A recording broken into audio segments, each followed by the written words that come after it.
Dzień dobry, moi mili. Widzimy się w lesie. A dlaczego w lesie? I co tam jest w tle? Tak, stali widzowie mogą już zobaczyć, co to jest. Jest to moja stara testowa górka, gdzie testuję wszelkie napędy i dziś też spotykamy się na testowaniu napędu. A jakiego? No oczywiście TSDZ-2 w wersji B. Ten, który prezentowałem Wam w poprzednim filmie, który siedzi w moim cubie. No i dzisiaj sobie przetestujemy. Zrobimy sobie klasyczną podjazdówkę.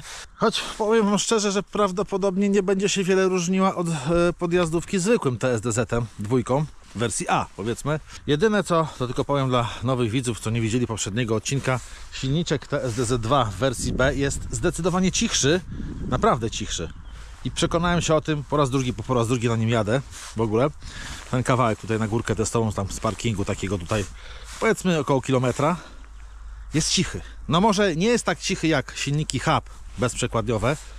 One są bezszelestne praktycznie, ale ten w porównaniu do wersji A i w porównaniu do Bafanga 750 czy 500 jest cichszy. Naprawdę wierzcie mi, jest cichszy. Jak go rozkręcicie na najwyższe obroty bez oporów, no to będzie słychać ten silnik. W końcu to jest przekładniowiec jakiś tam. Ma te koła zębate w środku, to musi hałasować. Ale przy normalnej jeździe, takiej wiecie, klasycznej, gdzie ruszacie nawet z turbo, czyli z najwyższego stopnia wspomagania dostępnego w klasycznej, standardowej wersji, naprawdę ten rower jest cichy. No ale dobra, weźmy się za test. Zrobimy sobie dzisiaj test podjazdowy i taki test spalania, ale na odcinku 10 km, bo zimno strasznie jest, zima nie ustępuje, słuchajcie, piździ jak cholera, jest koło zera w tej chwili. Zrobimy sobie test spalania na najwyższym tylko stopniu, czyli ten turbo, co tam jest, bo przy tensometrze nie ma sensu, stwierdziłem to w poprzednich testach, nie ma sensu robić testy spalania na poszczególnych stopniach. Można by robić, ale niewiele by się różniło to od wersji A. Jak ktoś jest ciekawy, to sobie spójrzcie w moje filmy, playlista TSDZ-2. Tam znajdziecie wszelkie testy, więc osiągi będą prawdopodobnie takie same, a nawet na pewno. No mówię, zrobimy sobie na odcinku 10 km na turbo, zobaczymy, tak po prostu sobie na luzie pojeździmy, ale najpierw zróbmy sobie ten teścik. Ale moi drodzy, zanim zaczniemy, kilka słów o sponsorze mojego odcinka, czyli firmie Esol Bike, która użyczyła mi do testów ten oto wspaniały silniczek TSDZ-2 w wersji B, to bym pokazał Wam, na co stać, jak się tym jeździ. Silniczek kupicie na stronie esolbike.com w bardzo atrakcyjnej cenie. Dodatkowo mam też dla Was kodzik rabatowy, który zmniejszy wartość Waszego koszyka zakupowego o fajną kwotę. Serdecznie Was zapraszam i silnik TSDZ-2 w wersji B jest już dostępny na sklepie, bo wcześniej go nie było, dopiero wprowadzali ofertę, ale już się pojawił, także możecie kupować. Jest wersja 36V i 48V, także zachęcam, jeżeli ktoś chce elektryfikować swoją maszynkę, wchodźcie na stronę i elektryfikujcie. I niekoniecznie tym silnikiem, bo mają też dostępne silniki hub, czyli w kole przednim, w tylnym, jakie chcecie, z bateriami. Wchodźcie, naprawdę warto, bo praktycznie sezon już się zaczął. Chociaż jak wiecie, dla mnie sezon jest cały rok, choć mniej w zimę jeżdżę z oczywistych powodów. Także zachęcam jeszcze raz, linki znajdziecie poniżej w filmie, a my idziemy testować. Dobra, słuchajcie, jestem gotowy do testów. Kamera tam jest ustawiona. Kamera na mojej głowie, no i ta z przodu. Lecimy testować. Zaznaczę tylko, bo tego nie powiedziałem, że silniczek współgra z piastą wielobiegową Alpine 8 i na takiej będziemy zrobić podjazdówkę. Oczywiście, jak wiecie, Alpine 8 można przełączać na postoju, także włączamy pierwszy bieg, wiadomo, najsilniejszy i lecimy. No dobra, słuchajcie, jedna kamera wysiadła, GoPro 7. Słuchajcie, wszystko było dobrze, cacy, zmieniłem kurde kartę SD na inną i się zaczęło pierdzielić w ogóle. Wróciłem do tej starej, dalej się pierdzieli, czyli nie, jednak GoPro 7 jest do dupy. Dobra, lecimy, słuchajcie. Pierwszy bieg Alpine 8 turbo na wyświetlaczu, czyli najwyższy stopień. No i robimy podjazdówkę. Oczywiście, o, jak się wyrywa. Na razie gładko. Ustartujemy u podnóża oczywiście, nie tam z jakiegoś rozpędu albo coś. Pierwsze takie stromy podjazd, tu jest troszeczkę mniejszy i tu się zaczyna większy podjazd, słuchajcie. Lecimy. No, czuć opór, ale da się jechać, słuchajcie. Normalnym rowerem bym tutaj nie podjechał. Patrzcie. Trochę wysiłku trzeba włożyć,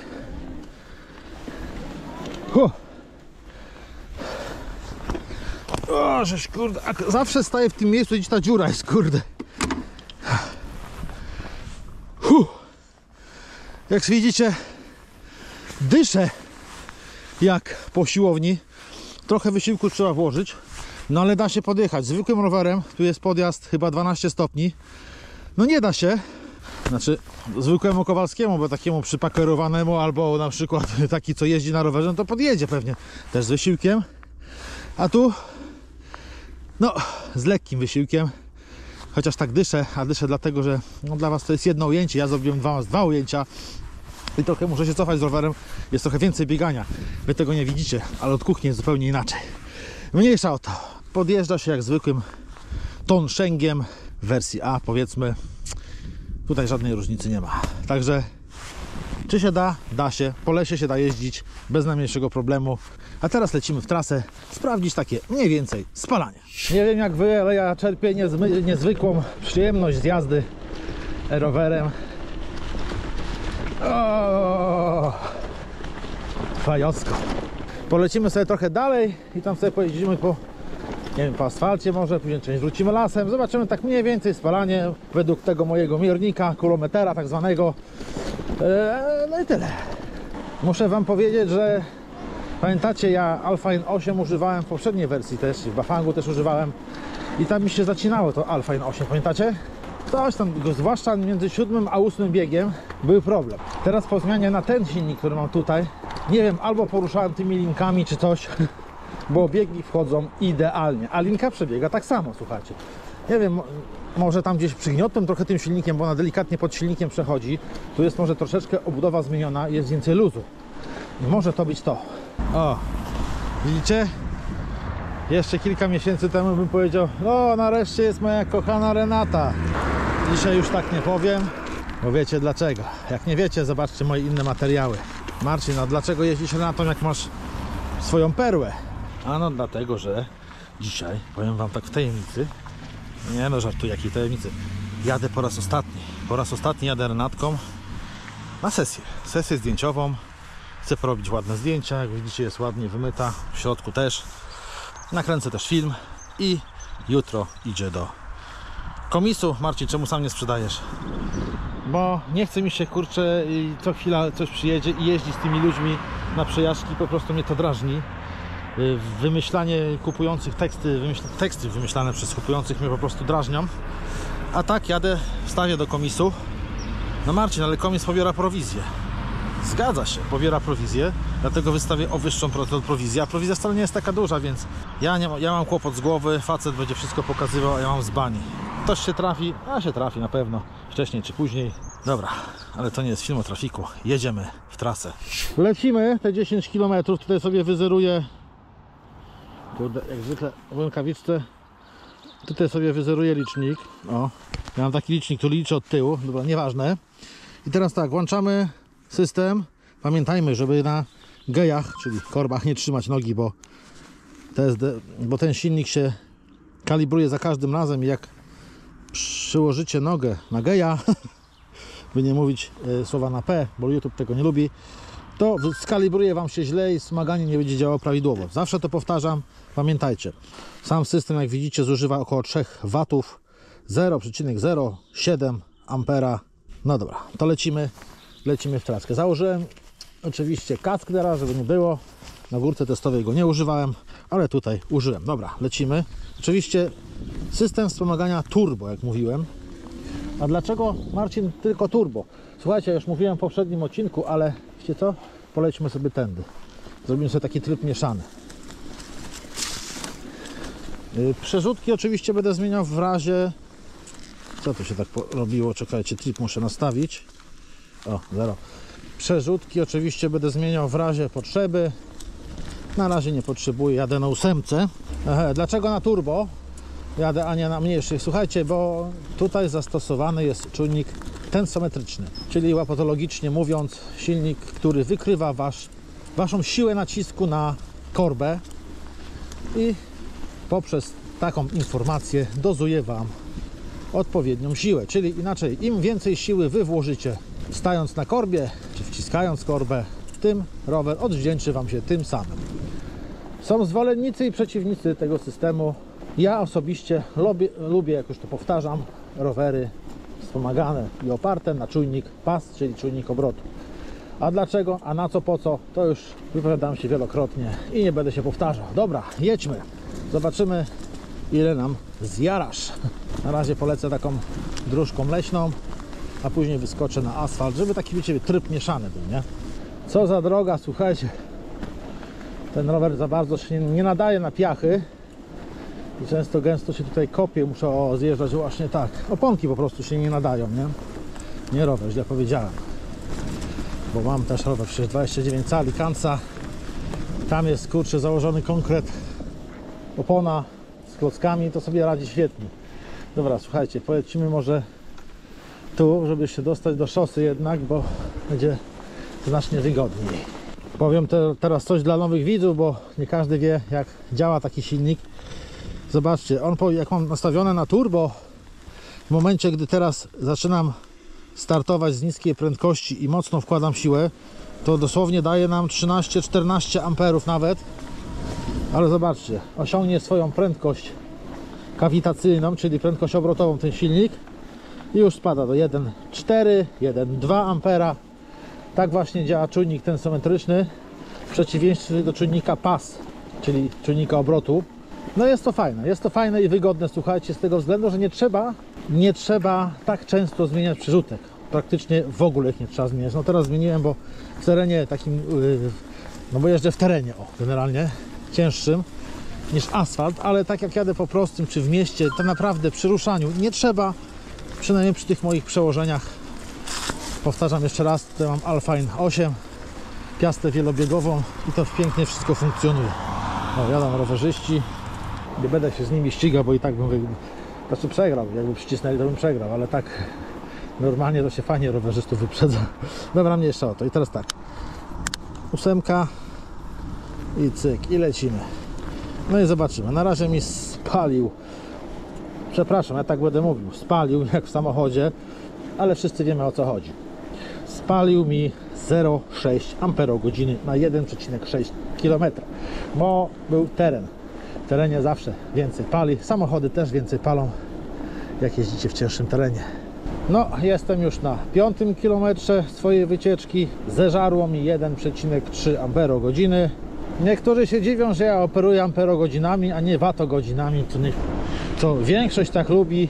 Ja powiem Wam, że ja nie czuję tej wartości, ja wolę w amperogodzinach, tak mi jest łatwiej, a jak komuś się nie podoba, to niech sobie po prostu przeliczy i tyle, i będzie miał.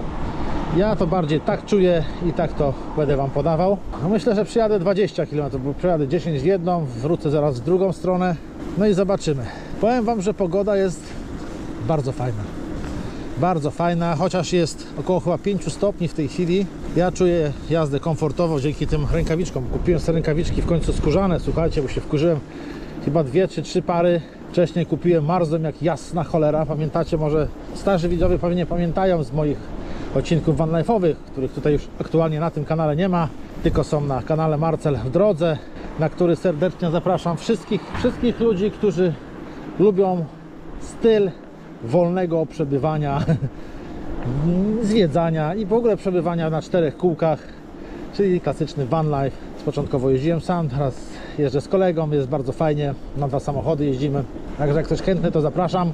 No i właśnie tam marzłem. W końcu kupiłem droższe rękawiczki skórzane i powiem Wam, no jest zarąbiście. Futerko w środku, cieplutko, elegancko, mięciutko. W komforcie mojej jazdy przyczynia się sam silnik TSDZ2. Dlaczego? Dlatego, że to jest silnik dla ludzi, którzy lubią się może nie zmęczyć, tylko to jest dla ludzi, którzy lubią lubią mieć odczucia jazdy rowerem elektrycznym, takie mniej więcej jak jazda rowerem klasycznym. A na czym to polega? No na tym to polega, że jak opadacie sił, nawet na elektryku, tak, da się opadać sił nawet na elektryku, zwłaszcza jadąc silnikiem opartym o tensometr, bo jak mówiłem wcześniej, trzeba wywierać nacisk na korbę, żeby ten silnik nas wspomagał. No i jak tracicie tą energię z czasem, mniej tej siły wkładacie, no to wolniej jedziecie, a żeby szybciej jechać, znowu trzeba trochę siły włożyć i to jest właśnie to porównanie do klasycznego roweru. Tyle, że tym przejedziecie szybciej i dalej, nie? Wkładając mniej więcej tyle samo energii co w zwykły rower. W cudzysłowie oczywiście tyle samo. Przejedziecie dużo dalej, no i szybciej, jeszcze raz powtarzam. No i to jest właśnie dla takich ludzi. Dlatego użytkowników rowerów ze wspomaganiem elektrycznym można podzielić na dwie grupy. Ci, co lubią właśnie odczucia z jazdy zwykłym rowerem, chcą to czuć też na elektryku, i ci, co chcą zwiedzać, po prostu jeździć tym rowerem, a nie chcą się męczyć i brzydzą się wysiłkiem fizycznym, do której grupy ja się zaliczam. Zawsze to powtarzam, moi koledzy się śmieją. Ja brzydzę się wysiłkiem fizycznym i wcale się tego nie wstydzę. To jest moje subiektywne zdanie, możecie się zgadzać lub nie. No i pykła okrągła dyszka, czyli 10 km przejechane, zużyło mi 2 Ah na 10. Ale tam mówię, cykl taki mieszany, 1,5 km z tego to jazda w terenie, która dość dużo baterii wpierdziela, bo jak wiecie, tam jechałem po piachach, co pokazywałem, dlatego to trochę zżera. Dobra, stanę gdzieś tutaj. Kurde, pić mi się chce, a nic nie wziąłem z chaty, mówię, wyskoczę na 2-3 godzinki, nie będzie mi się chciało pić. Niestety jazda TSDZ-em wymaga napojów, ale nie wziąłem niestety, no i trudno. Fajnie się jedzie, ale to co mówiłem wcześniej, jest to silnik dla ludzi, którzy lubią mieć odczucia z jazdy zwykłym rowerem i trochę mniej się zmęczyć. Korzystając jeszcze z okazji, chcę Wam przypomnieć o naszym zlocie fanów, który odbędzie się na polu biwakowym Pstrąg, dokładnie w połowie maja. Link Wam dam w opisie filmu. Jeżeli ktoś jest chętny na przyjazd, bardzo zapraszamy. Jest to taki, powiedzmy, zlot fanów mojego kanału, czyli Marcel Bike, oraz kanału Artura z kanału Bikerator. Także serdecznie Was zapraszamy. Wiecie, ognicho, wspólna rozmowa, popijawa, może powiedzmy, ale tak wszystko oczywiście kulturalnie. No i być może jazda rowerami elektrycznymi po okolicy, bo już wiem, że parę osób poprzywozi tam rowery, no i ja też oczywiście zabiorę swój. Jak padnie taki pomysł, to sobie po okolicy wspólnie pojeździmy. Także może być bardzo fajnie, to serdecznie zapraszam. Wracając do silniczka, fajna maszynka i powtórzę to, co mówiłem w zeszłym odcinku. Silnik jest troszeczkę cichszy, naprawdę cichszy od poprzedniej jego wersji, tej A powiedzmy. No jest konstrukcyjnie zmieniony. Jeżeli Was ciekawi, jakie zostały poczynione zmiany w tej wersji B, to zapraszam Was na moją stronę marcin.pl. W dziale download znajdziecie PDF właśnie do tego silnika. Niestety tylko w języku angielskim macie wyszczególnione wszystkie zmiany w porównaniu do wersji A. Jeżeli ktoś jest ciekawy, to niech sobie poczyta, warte poczytania. Zbieram się w drugą stronę, zobaczymy, ile mi zjara. Jak widzieliście, 2 Ah na 10 km. To wróży na baterię 20-amperową 100 km. Z mojego doświadczenia powiem Wam, że summa summarum spalanie wyszłoby wyższe niż w innych moich testowanych silnikach, które testowałem wcześniej, ale te 10 km to jest po prostu nierzetelny pomiar. Tego tak nie można patrzeć na to, ponieważ jest to zbyt mała odległość. To powinno się robić na 100 km, ale chcę tak na tych 20, bo 20 km mi wyjdzie. Tak mniej więcej ile to wyjdzie, pi razy drzwi. Ale mówię, taki rzetelny pomiar 100 km, wtedy można o czymś mówić. Jeżeli Was interesują inne pomiary, to zapraszam na kanał, tam macie playlisty, możecie sobie zobaczyć, tam macie różne silniki w playlistach i zobaczyć, jak to wygląda. No i tyle. Dobra, wracam. Jadę sobie tak spokojnie, słuchajcie, 20 na godzinę, 20, no około 20 generalnie. Spalił mi do tej pory 3,3 Ah, a mam 17,7 km przejechane. Zaraz kończę swojego tripa. No zobaczymy, ile to pochłonie baterii. Jedzie, patrzcie, jaka biała perła. Mustang. Moje marzenie niedoścignione. Chyba nigdy nie spełnię tego marzenia, żeby chociaż się przejechać nim. O, stoi, patrzcie. Dotarłem do miejsca docelowego, jak to mówi nawigacja. No i dobra, przyszedł czas na podsumowanie. Przejechałem 19,8, jakoś to dziwnie policzyło, no, prawie 20 km, słuchajcie, i spalanie schodziło mi z 30, czyli mamy 3,6 Ah na 20 km. No i dlatego mówię, że te pierwsze 10, co było, tam zjerało mi 2 Ah, ale był teren. Tutaj droga płaska, zupełnie inne spalanie. Także z mojego doświadczenia powiem Wam, że spalanie jest identyczne jak poprzedniej wersji tego silnika, czyli wersji A. No i jest podobne też do innych przekładniówek, bezprzekładniówek. Naprawdę, to powiem Wam tak, no nie da się stwierdzić zużycie energii na 100 km tak stricto, że tyle i to będzie zawsze. Nie. Jest zbyt dużo zmiennych. Waga cyklisty, waga roweru i droga, po jakiej się jedzie, warunki, w jakich się jedzie, wiatr, nie wiatr.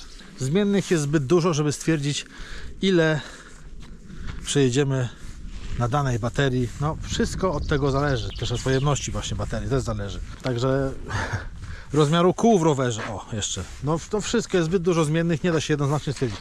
Chciałem Wam tylko pokazać właśnie, że tak się jeździ rowerem z napędem centralnym. Rower bajerancko wygląda z tym napędem, muszę przyznać. Polecam tego typu rozwiązania, ponieważ one są bardzo łatwe w montażu i bardzo łatwo w eksploatacji. No i przede wszystkim lekkie. Jeżeli ktoś mieszka w jakimś bloku i chce gdzieś po schodach go wprowadzać, no to tego typu silniki naprawdę są bardzo fajne. One są nawet lżejsze niż silniki przekładniowe, które też są małe i stosunkowo lżejsze, no, dużo lżejsze od silników bezprzekładniowych, czyli tych, wiecie, takich wielkich kolumbryn, że tak powiem. No, ale zawsze jest coś za coś. Polecam ten silniczek. Jeżeli chcecie go nabyć, to już właśnie mówiłem, że jest dostępny na esoulbike.com. Link znajdziecie w opisie filmu poniżej, jak i też fajny kod rabatowy na wyżej wymieniony zestaw. Także serdecznie Was zapraszam, a my widzimy się w kolejnych odcinkach. Trzymajcie się. Cześć.